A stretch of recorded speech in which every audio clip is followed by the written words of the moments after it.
చేపట్టిన ఓటర్ అధికార యాత్ర పాల్గొన్న తెలంగాణ సీఎం రేవంత్ రెడ్డి పలువురు మంత్రులు.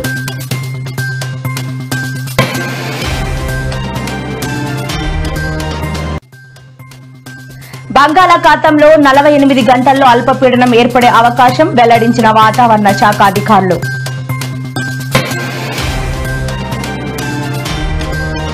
బండి సంజయ్ సంచలన సవాల్, కాంగ్రెస్ మళ్లీ పవర్లోకి వస్తే రాజకీయ సన్యాసం చేస్తా అంటూ వెల్లడి.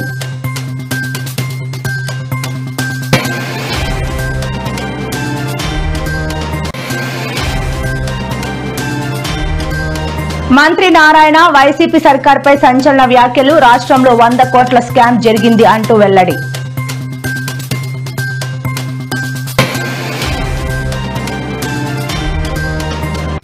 ఏపీ రాష్ట్ర వ్యాప్తంగా కలెక్టరేట్ల వద్ద దివ్యాంగులు నిరసన, మానవత్వం లేదా ఏమిటి ఈ కక్ష అంటూ దివ్యాంగుల ఆవేదన.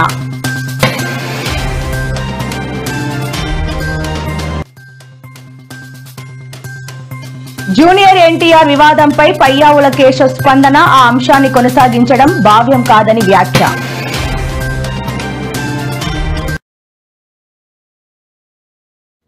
ప్రతిపక్షాలపై ముఖ్యమంత్రి రేవంత్ రెడ్డి తీవ్ర స్థాయిలో విరుచుకుపడ్డారు.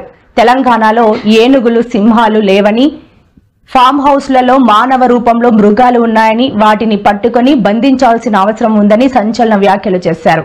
కొందరు